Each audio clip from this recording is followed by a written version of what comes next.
এবং লুটপাট করেছে। এই ঘটনায় এই যে আজকের যে আসামি ডেভিড, তাকে এই মামলা সম্পৃক্ত করা হয়েছে এবং তাকে গ্রেপ্তার করেছে। পুলিশ রিমান্ডে ছিল, পুলিশ রিমান্ড থেকে আজকে আদালতে এসছে এবং পুলিশের কাছে তার জিজ্ঞাসাবাদে সে অনেক তথ্যপত্র পুলিশ ইনভেস্টিগেশন অফিসার পেয়েছে। আজকে তার জামিন শুনানি হয়েছে। এটা আমরা রাষ্ট্রপক্ষ আমরা ছিলাম, আসার পক্ষে তারা জামিন শুনানি করেছে।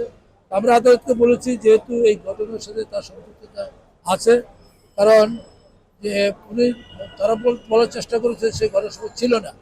আমি মনে করি যে ঘটনার সময় ছিল, থাকার প্রয়োজন নেই, কিন্তু এনারা তো হলো পরিকল্পনাকারী, মদতদাতা, অর্থ যোগানদাতা এবং এটা ফরওয়ার্ডিং এর পুলিশ কিন্তু ইনভেস্টিগেশন অফিসার এই কথাটি স্পষ্ট বলেছে, তাকে অর্থ যোগানদাতা হিসেবে তাকে চিহ্নিত করেছে।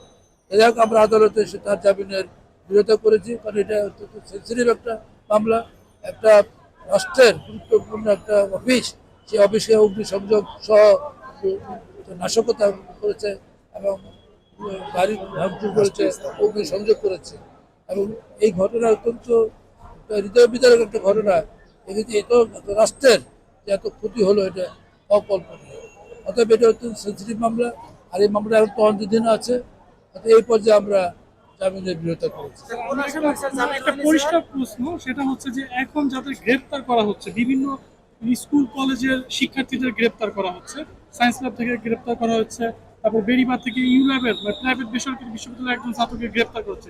এগুলো কেন করা হচ্ছে? আসলে এটা কি ঠিক নাকি গ্রেপ্তার করা এভাবে? মানে এখন পুলিশে গ্রেপ্তার করছে কোনো সাধারণ যারা মানুষ, সাধারণ ছাত্র যারা আছে, এই দেশে তো অনেক হাজার হাজার লক্ষ লক্ষ ছাত্র আছে, তো তাদেরকে তো পুলিশ এভাবে গ্রেপ্তার করছে না। আজকে কেন তারা এইভাবে একটা আন্দোলন নামে যে নাশকতা তারা করছে, যারা হাসপাতালে মানুষের জীবন বিপন্ন করছে, যারা ভাঙচুর করছে, অগ্নিসংযোগ করছে, পুলিশ তো তাদের গ্রেপ্তার করবে।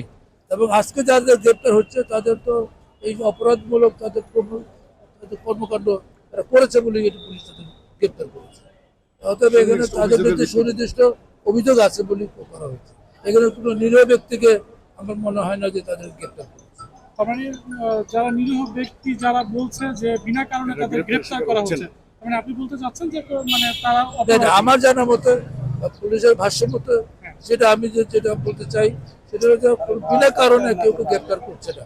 কারণ এখানে যাদের গ্রেপ্তার করছে তাদের তথ্যপত্রের মাধ্যমে মামলাগুলো তদন্তাধীন আছে, তদন্ত চলছে, তাদের তথ্যপত্রের মাধ্যমে এবং ভিডিও ফুটেজের মাধ্যমে এবং এর খোঁজ খবর নিয়েই কিন্তু সম্পৃক্ততা পেয়েছে বলেই তাদের গ্রেপ্তার করছে। এখানে ঢালাওভাবে যাকে পাবে তাকে ধরবে, এটা কিন্তু হচ্ছে না।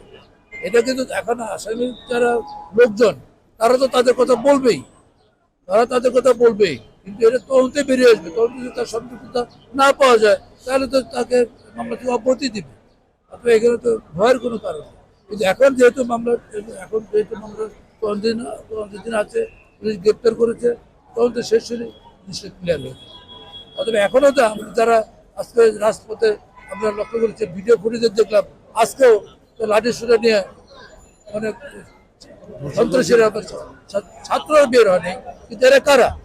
আজকে গোটা আন্দোলনকে কেন্দ্র করে তাদের ঘাড়ে সোয়ার হয়ে আজকে বিএনপি জামাত এবং সুবিধাভোগী যারা আছে, সুবিধাবাদী, তারা একটা বাংলায় কথা আছে যে ঘর পোড়ার মধ্যে আলু পোড়া না, এবং তারাই সেই চেষ্টা করছে একটা রাষ্ট্রকে অকার্যকর করার জন্য, তাদেরকে প্রশ্নবিদ্ধ করার জন্য তারা ইচ্ছাকৃতভাবে পরিকল্পিতভাবে এই ধরনের ঘটনাগুলি তারা ঘটাচ্ছে। অথবা কোনো একটা বাংলাদেশের একটা শান্তিকামী যারা মানুষ তারা এটা কোনো জন্য এটা মেনে নিচ্ছে।